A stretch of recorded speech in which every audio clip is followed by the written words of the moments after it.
1 minute. No. Fuck off, Norton, you stupid cunt. Hi! Yeah, I know, I haven't uploaded in a while, I'm sorry. My cat died. That's a bald-faced lie, I'm just fucking lazy as shit, bitch. So I want to try a new type of video, something fresh, something exciting, something artistically, creatively, erotically satisfying that simultaneously requires no fucking effort on my part because I'm so, Jesus Christ, I'm so lazy. And what single video format fits all those criteria and more? I hear you say. Bitch, a numbered list. You're not listening. You fucking fake fan. Roll the title card. There's no one there.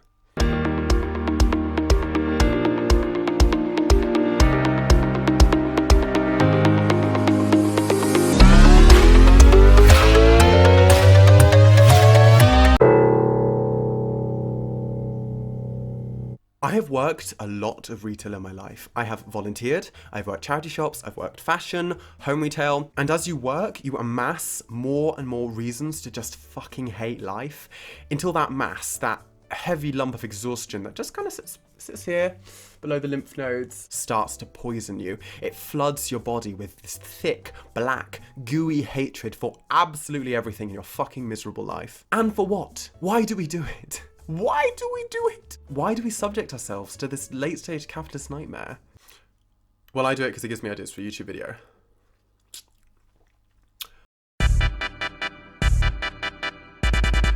Okay, before you go into the comments and kill me for being anti-worker, in my experience, almost all of the people I've worked with, no matter what age group, no matter what gender, race, whatever, have been lovely. They've been lovely, girl. They have been so nice.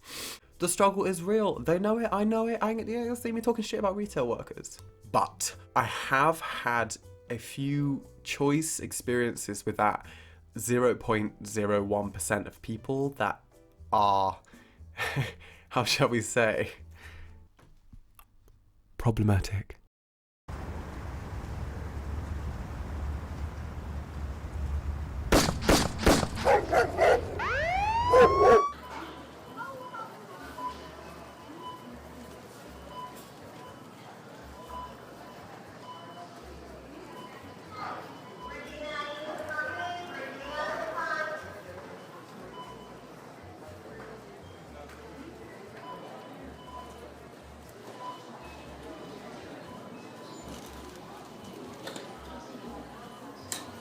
Oh, how I love to stack shelves with books. I just love it.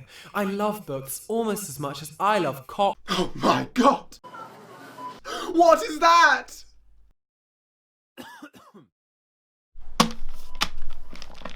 You boy, over there. Have you seen the paper? I mean, honestly, black people on my planet, in front of my salad, sharing existence with moi. No, this has gone too far. You know, David Cameron personally promised the British people that he would crush every single person darker than mayonnaise with the same fury that he fucked that decapitated pig head. And I am not seeing results. Honestly, I think it's disgusting. I say we put them all in dungeons and shove rubber. Okay, that's enough. Is it obvious I wrote that scene? I'm not a very good writer. Okay, so in reality, you're never going to come across anybody nearly as cartoonish as that, but racist people do exist, and when you come across a racist person like that, you have idealistically two options. One, get the hell out of Dodge. Grab the car, grab the kids, and leave. Just get out, Brenda. Just go. If you are vulnerable, or, and I say this term in good faith, triggered by racism, just leave. If you can, just leave. You don't have to suffer that kind of abuse. You don't need it. We do not need that kind of negative energy. That's for me to provide. 2, stay there and debate them. Don't do that. Not all of us have the high class debate skills of big boy booster seat Ben. But, and this is kind of what white people should be doing, so this is kind of for us, relentlessly question their worldview. Provide an example of a white person that will not stand for racism. Staying silent is kind of the worst thing any of us could do. Having said that, in a retail environment, there is no escape. In a retail environment, there is no debate. Retail and low-skilled work in general breeds an atmosphere of silence. Your job, and absolutely everyone else's, is resting on a knife edge. Rocking the boat, like calling out blatant racism, is seen as bringing down team morale, at least in my experience, and puts the spotlight directly on you as the next sales advisor to get the chop. God, that's not good. It's a symptom of a deeper sickness within how we treat workers. It is everyone's responsibility to reject racism, but I can see how with widespread issues like toxic workplace culture, people can feel unable to speak up out of fear for losing their job. This leaves vulnerable minority groups out in the cold, and it's not good. And that's not right.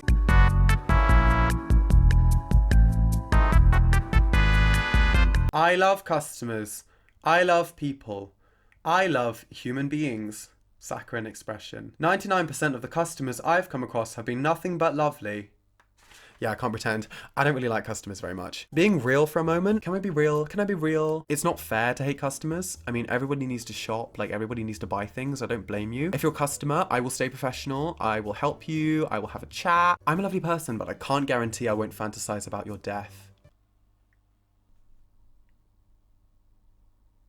I'm literally never going to be able to get a job again. Future employers are going to see this video and be like, bitch, why are you even applying to this job? I have had a wide range of customer interactions. I am talking smash glass and fucking implied threats of assault level. It was not good. It was not good. No, girl. I talked in my first video about the Karen meme and how we tend to demonize older women for pretty much nothing at all. So this is not aimed at any particular demographic of people. I've had negative experiences from across the fucking ocean of gender, so don't try it, whore. However, I've generally worked in more women-directed stores, so kind of naturally I've had just kind of more experiences with messy ladies to messy men.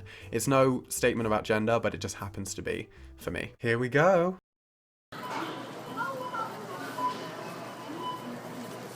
Thank you, darling. This will do wonderfully for the resurrection. You are so welcome. Have a lovely... I've come to return a lampshade. Okay. Any reason why you're returning it? I don't like it. Also, you're ugly. Okay. Have you got the original receipt? No. Online order form? No. Store card? No. Oh my fucking god. Is this going to take long? I hope not. You know, I left my daughter in the bath for this. Okay. Are you aware of how wrinkly Jessica gets after soaking for too long? She goes from John Benet Ramsey to obese raisin. Will you hurry up, young man? My grandson needs to take a shit. Granddad, stop. Okay, I'll check the system. Fucking bitch. Huh. Yeah, so, we actually stopped selling that particular lampshade about 7 years ago. Excuse me? Yeah, we can't accept it. What did you just say? I said that due to company policy, we cannot accept... I heard what you said. This is unacceptable. Just unacceptable. I've been a loyal customer for over 7 years and... Oh, you have? What have you bought then? Oh. This lampshade, of course, and, that thing.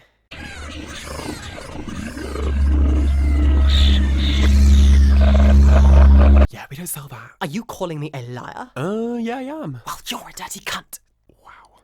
This is beyond unacceptable.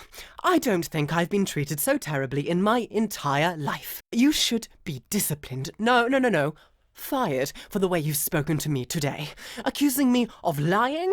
You are nothing but a stain, a smear that gained sentience on happenstance. No wonder you work in this dump. Probably didn't even finish school, I bet. You little shit. I have travelled across oceans of fire and sulphur to be here. I've risen from the abyssal depths of hell and battled the angels in heaven. I've consumed countless souls, and yet my hunger never ceases, never wanes. You will be enveloped in darkness and smoke alongside the rest of your rancid species as I feed on the billions of insects that inhabit this wet, pathetic planet. I have come for compensation. I have come for reparations.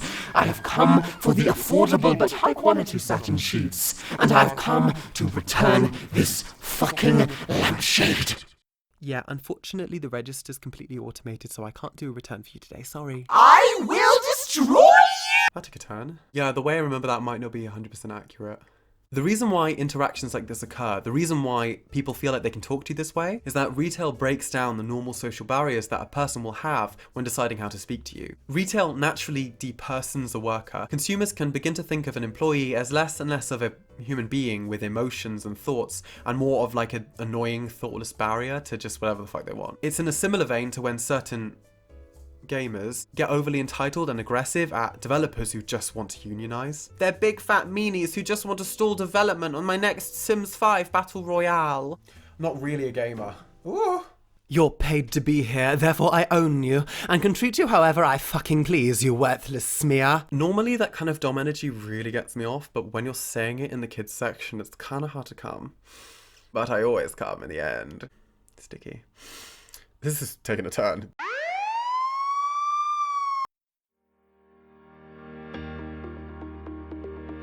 This video was sponsored by Box Trash for You. For just 100 payments of £1, you'll receive a monthly mystery box containing 3 totally unique, one-of-a-kind, unpredictable gifts. Chosen from a predetermined list. Potential gifts include, but are not limited to, flowers, chewing gum, a rubber ball in the shape of an egg, a taser, chains, the complete works of Agatha Christie, a bitch-ass cracker, Stephen Hawking, the keys to my pussy, and a white lady in a t-shirt labelled Black Girl Magic.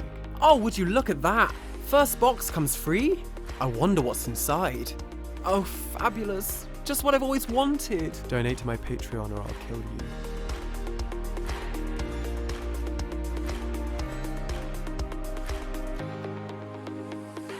Box Trash for You. Use code Shabby Genitals for 10% off your first order. That's code Shabby Genitals for 10% off your first order.